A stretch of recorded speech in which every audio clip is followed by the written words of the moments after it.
I ran across this article concerning advice for black women seeking husbands in 1952. This article definitely demonstrates how much things have changed in the past 70 years, and at the same time, I believe it's an example of how solid wisdom can transcend time and circumstance. Stay tuned, and I'll show you exactly what I found.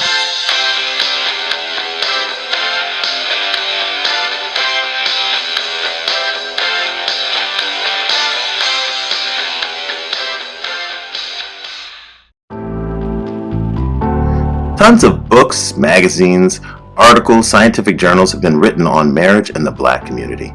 In the past few years, a number of YouTubers have risen to prominence by offering critical commentary on cultural behaviors and patterns that may be negatively impacting female outcomes with regards to marriage. Of course, female outcomes and male outcomes are the same if we're talking about intra-racial marriage, but okay. Anyway, I'm currently raising one son and one daughter who I hope to guide towards healthy and happy relationships in the next decade and a half. So my eyes are wide open as I take in the changes in the relationship landscape that are unfolding right before our eyes. When I ran across this article, I was struck by how much of this advice lines up with what many men are saying that they want today. My opinion is that this article was written by a woman in 1952, but I don't have direct evidence of that, as the author is not specifically credited. The statistics that most effectively demonstrate the problems with marriage in the black community can be appreciated by the following chart. What you see here is that going back to 1890, there were very high rates of black marriage. So the X's in the red squares represent never married men and women above the age of 45. So ideally, the lower this number is, the higher marriage is in the community. So again, the red squares represent the number or the percentage of black men above the age of 45 who are never married. And the purple X's represent the black women above the age of 45 who are never married. And you can see that these rates were lower in the black community than they were in the white community, suggesting that there was a high rate of marriage in 1890. And you can see this stays consistent from 1890 through 1930, 40, 50, and then all of a sudden in 1960 this number starts to climb. And then all of a sudden in 2000 this number skyrockets. And now we have a situation over here on the right where in 2010 the number of both black men and women above the age of 45, essentially 3 times higher than the rate of white women, and 2 times higher, or 2.5 times higher than the rate of white men. So something has changed, and we know that marriage is important, no matter what the negative things associated with it. Marriage is important because marriage dictates the environment that children are raised in. Children raised in a stable environment have better outcomes with regards to crime, education, economics, all these things. This is known. So when we see these marriage rates dropping, this is an alarm bell.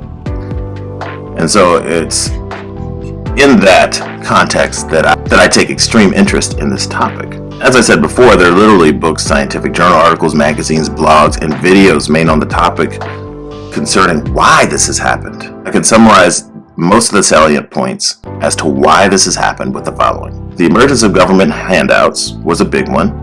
The incarceration rate for black men in their 20s is also a significant one. And the fact that black women are the only category of women across all race groups, Asian, Caucasian, Latina, Native American, black women are the only group of women who have outpaced their male counterparts with regards to education and income. This means that in the eyes of the women looking for partners, it is hard to find a provider among the group of men with an 18.4% unemployed rate in 2010 compared to the 9.6% unemployment rate among white men. So black women essentially are having a harder time finding candidates. So that's one big one. One more point that people will bring up is that black men date and marry outside their race. However, I feel like I should give some recognition to that issue, but I'll also point out that 89.2% of black men are married to black women, while 95.4% of black women are married to black men, according to the 2010 Census Bureau data. So you can say that black men are twice as likely to marry outside of their race as black women. That's not a huge number, but one should recognize that yes, black men are more likely to move outside our race than black women are. And I'll also acknowledge that these statistics is one more issue placing black women at a disadvantage for marriage. Anyway, whenever we look at these issues, any explanation that places the blame solely on black men or black women fuel anger on all sides. Women who support black men are being called pick-me's. A pick-me is a woman who's like, oh, pick me. You know, that's a noun. And men who side with women are being called simps and beta males. So the conversation has a lot of emotion and a lot of intensity. And I won't lie, it's quite exciting. It's like basically all I watch on YouTube.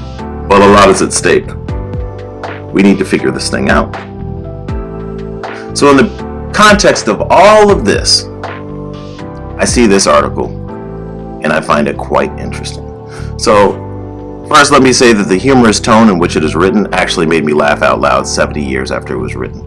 Job well done, Johnston Media Company. So it begins with this image of someone sprinkling salt on a fleeing man as if he's a meal to be captured. And they referred to this sport of husband hunting throughout the article, which just tickled me, no doubt. So the article starts with the following. It takes the average man 80 seconds to stumble through a marriage proposal, but it takes the average woman months, sometimes years, to lure him to that jumping off point.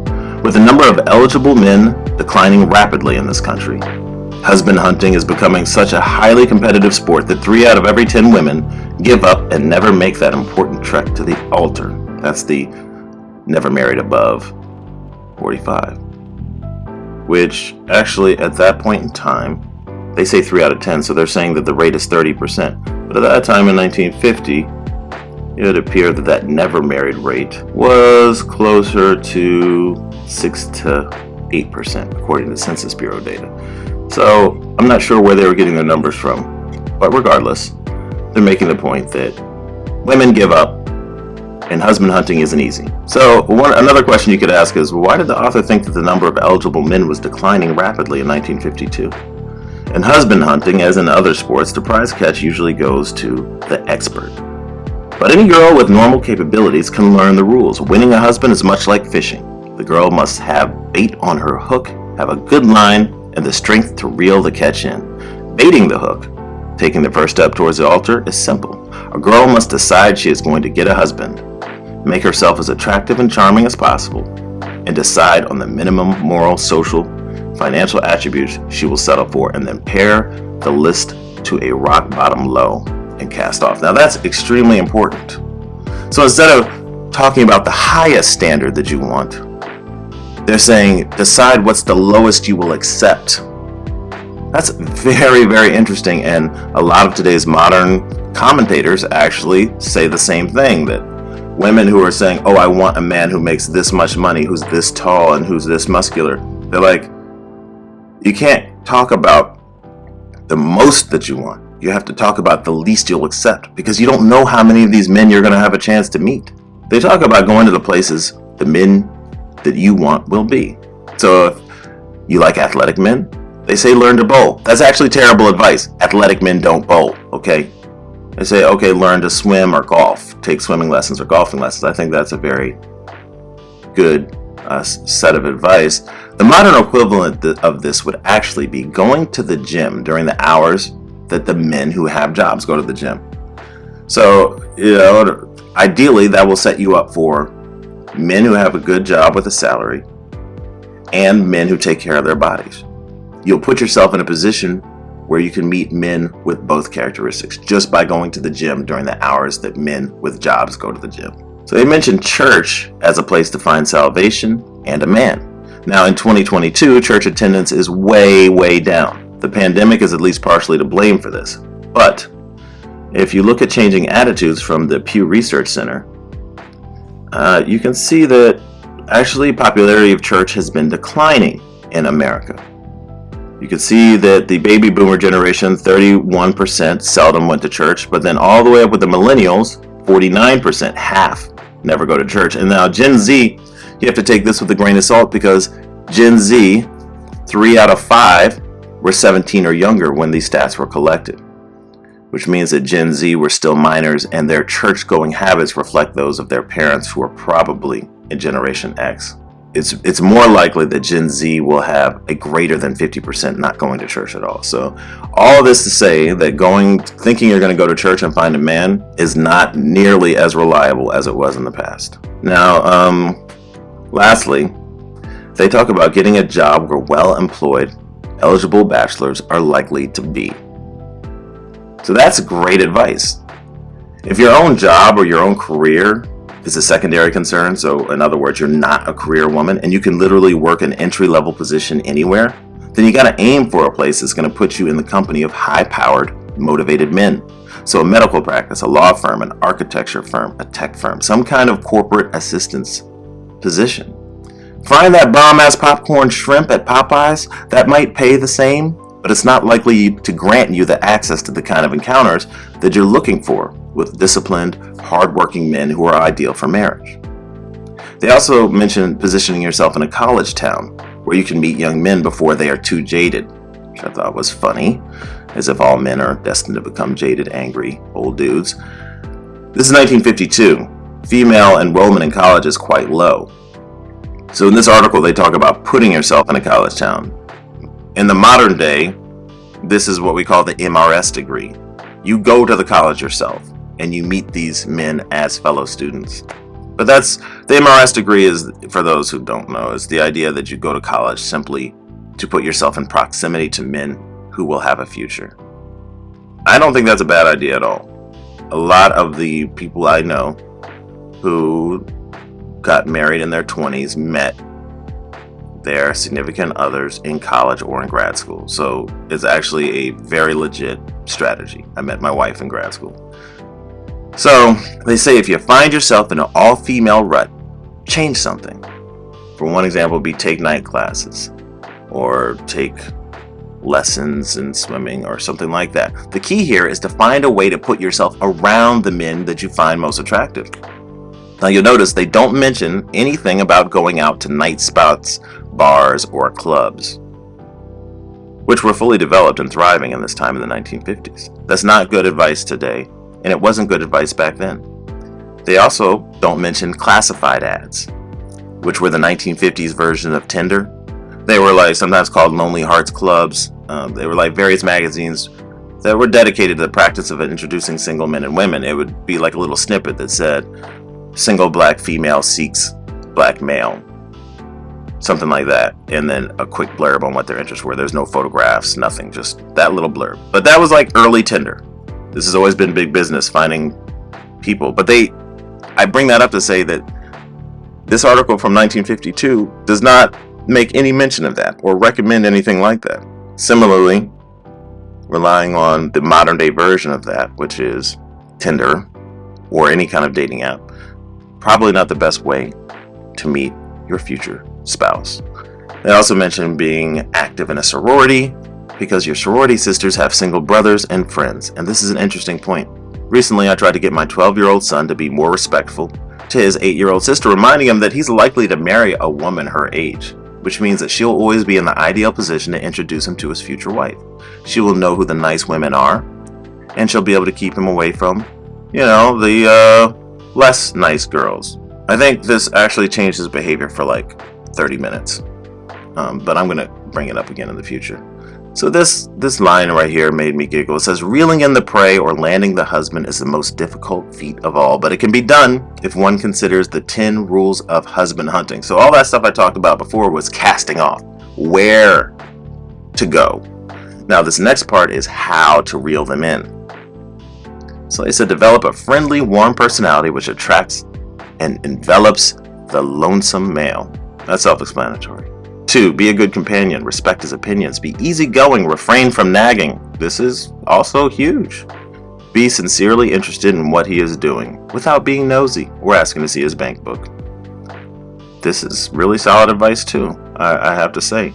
3. Be feminine. Frills don't necessarily make a woman, but soft clothes, a mixture of grace, charm, and gentle maturity will make most men start thinking of picket fences and the patter of tiny feet. I'm going to go back to that one. So these first 3 points are outstanding.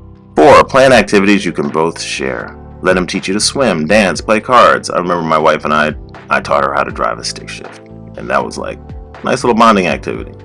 Let him meet some of your happily married friends just to prove that the institution sometimes works. 5. Improve your mind so you can discuss something more interesting than Orphan Annie and your girlfriend's horrible new henna. Or 6. Feed him. He may get used to your cooking and prefer you to a restaurant. Honestly, I feel like that should be higher up on the list. That's important. Showing a man that you can cook and hold down the domestic side is important, and in 2022 it might be more important than it was in 1952, as this ability is not as common. Be moderately hard to get, but not impossibly so. Fish would never bite if someone threw food to them all the time. Be sane about sex. In other words, don't. Now 7 is extremely important, heavily discussed today. And I have to say that in 1952, premarital sex was very taboo and virgins were assumed to be in abundance. In 2022, I hear that it is a given that women are not virgins in their early 20s. Hookup culture and dating apps, they've removed the stigma, which created an environment of limited sexual access to women and scarcity, which worked to the advantage of women in search of commitment. Birth control has facilitated a culture where great care and caution are no longer necessary to prevent pregnancy, which is technically the biological purpose of intercourse. When this was written in 1952, oral contraceptives did not yet exist. If a man can gain access to a woman's body without commitment and without consequences, he will be more than happy to do so and move on. So the big question that women must answer for themselves is, what exactly are they prepared to do and what will they not? And how will they explain this? Sometimes even a good man will turn away if he does not get some physical pleasure from a potential mate. This is difficult ground to tread in the new era. I'm still wrestling with exactly how I'm going to explain this to my daughter. The best that I can think of is, do not give a man access to your body until he is fully committed to you. But absolutely do not tell him that this is what you're waiting for.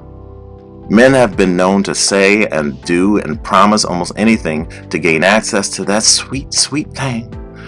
And it almost goes without saying that using your sexuality to lure a man in will never get the commitment that you're hoping for. It just doesn't work that way. So, my explanation for how this is going to actually work is a work in progress. For the married women who are watching, who are, 30, 35, feel free to chime in with how you handle this delicate balance between sexuality, chastity, commitment. It's tough. And I got to figure this out. Now, number 8 says, listen to him. It will flatter him and give you a fairly good idea what you are getting. So listen closely to him, but this sounds a lot like be a good companion, respect his opinions. So I feel like number 8 and number 2 are pretty close to the same thing. And then when you get to 9 and 10, when he proposes, don't be coy, marry him before he changes his mind. Yeah, I don't think that's great advice. Marry him if he's a good partner, flat out. I think that this will take care of itself. If he's a guy you want to marry, you probably already know that when he proposes. Obviously, if he's the guy you want to marry, you're going to go for it, and if not, you won't. I think that maybe they just had to make the list 10 bullet points because we got 10 fingers, and we just like 10s. They also say prepare yourself for the important task of homemaking. This kind of goes with cooking for him. I don't think that this is very different than, what was it? Number 6, feed him. So I don't think they're very different at all. Once again, probably just the first 8. One of the last lines says, husband hunting takes time, so a girl should not waste a moment on the known philanderers, the youngish bachelors of 60 who are, quote, still searching for the right woman, or the already marrieds who are, quote, going to get a divorce someday. These are excellent, excellent points. A guy who's like 60 probably has a lot of money. This guy's been going through women for decades. He's not going to marry you. All right?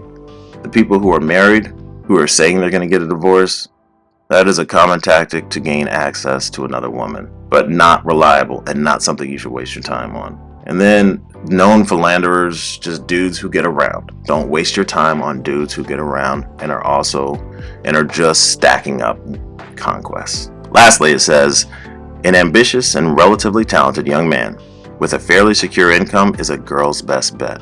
I agree completely. Single men under 30. Divorcees in the vicinity of 30. And women haters, who are indeed seeking, without knowing it, someone who they can love. So I can say, I don't understand what they mean by this.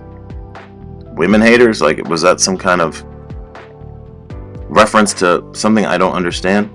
Because my definition of a woman hater is someone that all women should avoid as a candidate for marriage. So I don't understand why that's included. They say sense, proximity, time, and a little spiritual and physical oomph are all it takes. So, looking at this list, my commentary is the following. In the past years, many YouTubers advocating for men, talking about Melanie King, Indra G, Shisha Zed, Kevin Samuels, Fresh and Fit Podcast, Curly Things. They throw around this catchy, alliterative phrase, feminine, fit, and friendly, to summarize what men are looking for in a woman that they might commit to. On that list, friendly and feminine are literally numbers 1 and 3. But interestingly enough, they don't mention fit. But I think there's a good reason for this. Women could generally be expected to be fit back in 1952. If you look at this graph here on obesity in America, you can see that the data starts in 1960, but if you were to extrapolate backwards, you could expect that the obesity rate would be somewhere under 5% among women in 1952, whereas today it's headed towards 25%. And for black women, we know that the overweight percentage is something like 57%. So 57% of black women, according to CDC statistics, are classified as overweight. So this is a real problem. Looking further at the history of obesity, from 1850 to 1879, there was little obesity in America, and what little existed was found almost exclusively in the upper class. So this can tell you that obesity is new. It's a result of what humans are doing to themselves. Modern day obesity is more than simple calories in and calories out. If you go to Manhattan, or you enter the boardroom of any Fortune 500 company, you're likely to see significantly lower amounts of obesity among the people there. And that's because the upper class, the highest incomes, the highest educations, have the lowest obesity rates in America. And this is because they understand food nutrition, and they avoid the nutritional pitfalls that snag the average American who's being seduced around the clock by jingles, bright packages, cartoon characters, and just flat out lies that are used to sell heavily processed foods. I say all this to point out that being fit in America today as a female is a huge distinction, because so few people are, because something has changed. Despite what the fat activists will tell you, men want fit women. They always will, especially when it comes to marriage. That's never going to change. So I bring all of this up as a side note to emphasize why you didn't see it on a list from 1952. If Jet Magazine had made this list again today, they would probably put fit on there. They would probably say keep your weight down. But because so few people were actually overweight back in 1952, in their 20s and 30s anyway, they don't even mention it. So I'm going to wrap it up there. Listen, any women who watched this, who saw the list, tell me what you think the most important thing is for husband hunting. Tell me if you agree with the list, or if it's out of order, or submit your own list. Thanks for watching.